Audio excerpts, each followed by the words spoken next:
पुरखा फरात महानद के उस पार रहते हुए दूसरे देवताओं की उपासना करते थे। और मैंने तुम्हारे मूल पुरुष अब्राहम को फरात के उस पार से ले आकर कनान देश के सब स्थानों में फिराया और उसका वंश बढ़ाया और उसे इसहाक को दिया। फिर मैंने इसहाक को याकूब और एसाव दिया, और एसाव को मैंने सेईर नामक पहाड़ी देश दिया कि वह उसका अधिकारी हो। परंतु याकूब बेटों पोतों समेत मिस्र को गया। फिर मैंने मूसा और हारून को भेजकर उन सब कामों के द्वारा जो मैंने मिस्र में किए उस देश को मारा, और उसके बाद तुमको निकाल लाया। और मैं तुम्हारे पुरखाओं को मिस्र में से निकाल लाया, और तुम समुद्र के पास पहुँचे, और मिस्रियों ने रथ और सवारों को संग लेकर लाल समुद्र तक तुम्हारा पीछा किया। और जब तुमने यहोवा की दुहाई दी, तब उसने तुम्हारे और मिस्रियों के बीच में अंधियारा कर दिया, और उन पर समुद्र को बहाकर उनको डुबा दिया। और जो कुछ मैंने मिस्र में किया उसे तुम लोगों ने अपनी आँखों से देखा। फिर तुम बहुत दिन तक जंगल में रहे। तब मैं तुमको उन एमोरियों के देश में ले आया जो यरदन के उस पार बसे थे, और वे तुमसे लड़े, और मैंने उन्हें तुम्हारे वश में कर दिया, और तुम उनके देश के अधिकारी हो गए, और मैंने उनका तुम्हारे सामने से सत्यानाश कर डाला। फिर मोआब के राजा सिपोर का पुत्र बालाक उठकर इज़राइल से लड़ा, और तुम्हें श्राप देने के लिए बोर के पुत्र बिलाम को बुलवा भेजा। परंतु मैंने बिलाम की नहीं सुनी, वह तुमको आशीष ही आशीष देता गया। इस प्रकार मैंने तुमको उसके हाथ से बचाया। तब तुम यरदन पार होकर यरीहो के पास आए, और जब यरीहो के लोग और एमोरी, परिज्जी, कनानी, हित्ती, गिरगाशी, हिब्बी और यबूसी तुमसे लड़े, तब मैंने उन्हें तुम्हारे वश में कर दिया।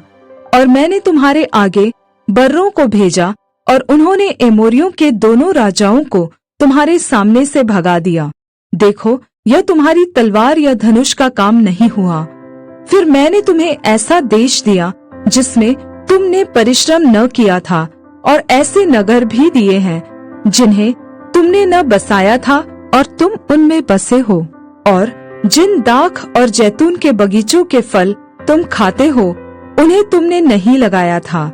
इसलिए अब यहोवा का भय मानकर उसकी सेवा खराई और सच्चाई से करो, और जिन देवताओं की सेवा तुम्हारे पुरखा फरात के उस पार और मिस्र में करते थे, उन्हें दूर करके यहोवा की सेवा करो।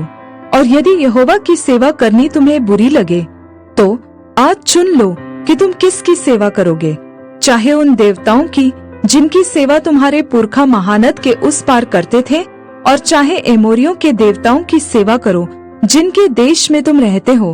परंतु मैं तो अपने घराने समेत यहोवा ही की सेवा नित करूँगा।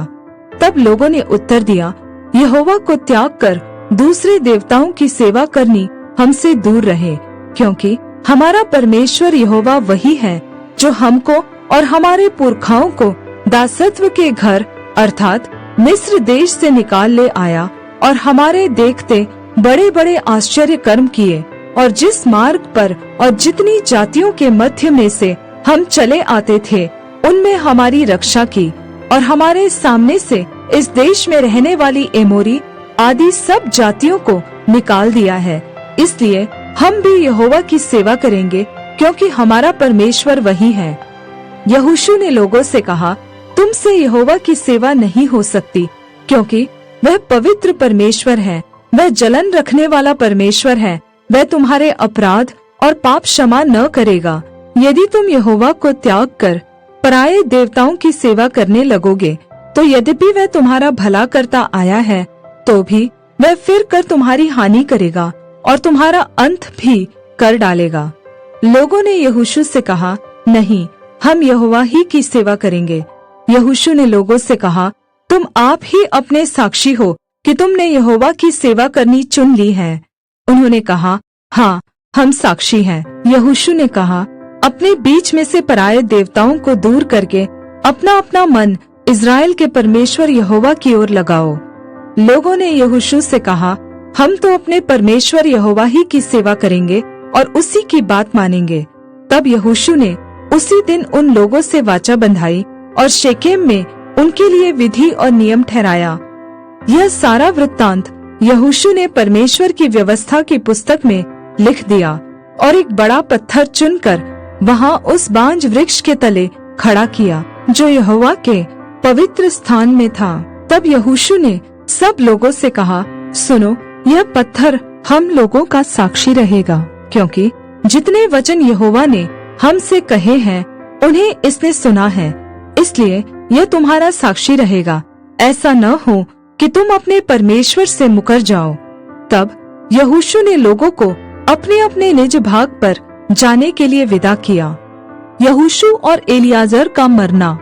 इन बातों के बाद यहोवा का दास नून का पुत्र यहोशू 110 वर्ष का होकर मर गया और उसको तिम्नत सेरह में, जो एप्रैम की पहाड़ी देश में गाश नामक पहाड़ के उत्तर में है, उसी के भाग में मिट्टी दी गई। और यहोशू के जीवन भर और जो वृद्ध लोग यहोशू के मरने के बाद जीवित रहे और जानते थे कि यहोवा ने इज़राइल के लिए कैसे कैसे काम किए थे, उनके भी जीवन भर इज़राइली यहोवा ही की सेवा करते रहे।